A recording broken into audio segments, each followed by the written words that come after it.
Assalamualaikum warahmatullahi wabarakatuh. Perkenalkan, nama saya Dindi Putra Adrian dengan NIM 20042198. Saya akan menjelaskan materi governance digital tentang social media for government. Sosial media sendiri yaitu platform digital yang memfasilitasi penggunaannya untuk saling berkomunikasi atau membagikan konten seperti tulisan, foto, video. Selain itu, platform digital ini juga menyediakan fasilitas yang efektif untuk aktivitas sosial bagi penggunanya. Untuk lebih mendalami mengenai sosial media di lingkup pemerintahan, tentunya sosial media ini sangat besar pengaruhnya, baik bagi pemerintah maupun individu lainnya. Pemerintah yang menggunakan sosial media tentunya dapat berinteraksi langsung dengan warga dengan cara yang lebih personal dan mudah diakses daripada konferensi pers. Penampilan televisi atau iklan penting bagi individu dalam organisasi pemerintah untuk memahami bagaimana media sosial jika digunakan dengan baik dan memberikan banyak manfaat. Namun niat baik pun bisa salah, sehingga para profesional yang bertanggung jawab atas perintah juga perlu bersiap menghadapi tantangan interaksi langsung dengan publik di media sosial. Mengenai manfaat utama adalah pemerintah dapat mengetahui dengan cepat pesan mana yang paling sesuai dengan audiens target. Dengan memanfaatkan media sosial, pemerintahan dapat memberi informasi kepada masyarakat dan mempromosikan layanan publik. Juga dapat memperdayakan masyarakat biasa dalam berbagai rancangan untuk ide layanan mandiri di masa depan. Penggunaan media sosial oleh pemerintah telah tercatat bahwa platform ini menyediakan berbagai fungsi demokrasi bagi lembaga pemerintah dalam kemampuan untuk meningkatkan transparansi dan partisipasi masyarakat. Penggunaan media sosial oleh pemerintah menawarkan beberapa kunci untuk teknologi. Pertama, adanya partisipasi keterlibatan demokratis. Kedua, munculnya produksi bersama atau co-production, yaitu ketika pemerintah dan publik secara bersama-sama mengembangkan, merancang, dan memberikan layanan pemerintah untuk meningkatkan kualitas penyampaian dan daya tanggap layanan. Ketiga, solusi dan inovasi, di mana pemerintah melakukan proses pembuatan inovasi melalui pengetahuan dan kemampuan publik dengan tujuan mengembangkan solusi inovatif untuk masalah sosial berskala besar. Salah satu contoh adalah praktik penanggulangan isu hoax di situs-situs Tamberhoax ID atau Mavindo. Hasil penelitian Saidah tahun 2020 menunjukkan bahwa konstruksi partisipasi publik dapat menjadi salah satu untuk menangkal manusia dan kemampuan kolektif yang bisa digunakan dalam pembuatan kontra narasi isu hoax dan yang berkembangan. Berdasarkan artikel yang saya baca, Indonesia merupakan negara yang paling banyak mengajukan penghapusan konten di media sosial, yaitu sebanyak 254.461 konten. Permintaan ini sebagian besar datang justru dari Kemenkominfo. Data ini menunjukkan bahwa pemerintah Indonesia cenderung menitik terangkan pada penggunaan media sosial untuk instrumen kontrol alih-alih pelayanan publik. Tak hanya itu, pemerintah juga secara aktif menggunakan media sosial untuk membentuk percakapan publik. Contohnya saja, waktu itu pemerintah memunculkan diskursus tandingan melalui kampanye sawi baik untuk mendelegitimasi kritik terhadap industri sawit.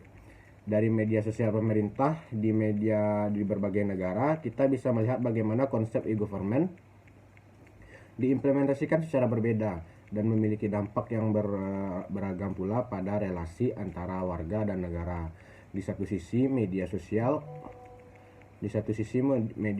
bisa membantu implementasi kebijakan dan menangani krisis yang membantu akhirnya berujung pada peningkatan kepercayaan publik. Di sisi lain, media sosial juga bisa instrumen resepsi dan manipulasi. Fenomena ini menggarisbawahi bahwa diskusi mengenai implementasi e-government tak sekedar soal transformasi digital, tapi juga memperhatikan apa implikasi politik yang ditimbulkan. Hal ini karena memperhatikan ditimbulkan teknologi digital oleh pemerintah tak otomatis sejalan dengan peningkatan partisipasi dan pelayanan publik.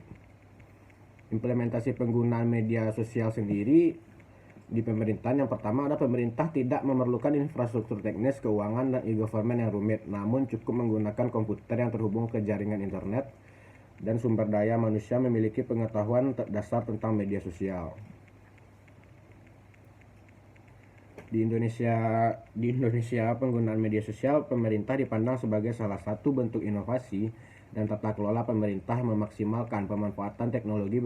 Beberapa manfaat penggunaan media sosial bagi pemerintah diantara adalah mendorong efisiensi pemerintahan, memulihkan kepercayaan masyarakat yang turun menghadapi perkembangan zaman, dan sebagai sarana komunikasi krisis dan bencana alam. Pengelolaan media sosial pemerintah meliputi sasaran yang tepat dengan segmentasi teknologi yang dibuat memilih penggunaan akun media sosial yang sesuai dengan sasaran yang telah ditentukan, membuat dan mengunggah konten dengan menggunakan tag, memantau masukan atau pernyataan yang masuk dari masyarakat, menganalisis seluruh masukan khalayak Windows of the Crow sebagai umpan balik untuk pembuatan atau perbaikan kebijakan, memberikan rekomendasi untuk tidak lanjut dari kegiatan program ataupun kebijakan sesuai dengan masukan aspirasi masyarakat, serta menyebarluaskan kebijakan dan tidak lanjut program. Tantangan dan risiko penggunaan media sosial oleh pemerintah adalah penggunaan sosial tidak selalu dilakukan secara maksimal di pemerintahan, tingginya jumlah pengikut palsu dan maraknya aksi buzzer politik di media sosial juga bisa mendukung bahwa satu-satunya minat lembaga untuk berada di media sosial adalah untuk menyebarkan informasi dari Idris tahun 2018.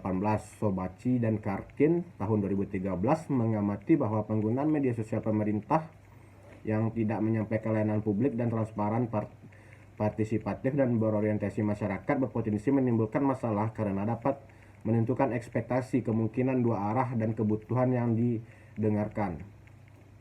Fenomena hoax di media sosial juga dipandang menimbulkan beragam masalah. Laporan menunjukkan bahwa lebih dari separuh atau 53% dari total responden menyatakan sering menerima hoax yang disebabkan melalui platform media sosial mereka. Pembuatan konten hoax ini merupakan kemampuan penggunaan sepenuhnya, baik menciptakan atau mengubah atau memodifikasi hingga menyebarkan kembali melalui media sosial. Efek dari penyebaran pesan hoax ini diperparah dengan kondisi sebagian besar masyarakat Indonesia cenderung mudah percaya begitu saja dengan berita yang beredar. Hal ini demikian mendatangkan tantangan dalam penggunaan media sosial di sektor pemerintah. Masalah lainnya adalah isu privasi, keamanan, manajemen data, aksesibilitas, inklusi sosial, dan tata kelola. Tantangan termasuk mencari sumber daya, aktivitas media sosial, bertindak berdasarkan wawasan yang diperoleh, menyiapkan pedoman dan kebijakan, mengevaluasi keberhasilan. Terkait privasi, penggunaan media sosial yang pernah mengalami ancaman langsung dari media sosial menunjukkan kesadaran lebih atas keamanan bermedia sosial dengan meningkatkan level keamanan dan miliknya. Penggunaan juga menjadi lebih waspada dan memberikan izin untuk mengakses perangkat pribadi. Penggunaan yang lebih sadar akan pentingnya pengaruh kata sandi umumnya juga memiliki tingkat kesadaran lebih tinggi. Untuk meminimalkan kerusakan lembaga, strategi manajemen risiko dapat dilakukan melalui 4 langkah berulang, yaitu mengidentifikasi dan mengakses 4 langkah berulang, mengidentifikasi, mengevaluasi. Pada tahap identifikasi, potensi risiko diidentifikasi yang kemudian dinilai dan diprioritaskan dalam hal probabilitas kejadian ini dan dampak instansi dalam tahap penilaian. Pada tahap mitigasi risiko, strategi mitigasi tinjauan berkala dilakukan dalam tahap evaluasi log manajemen risiko.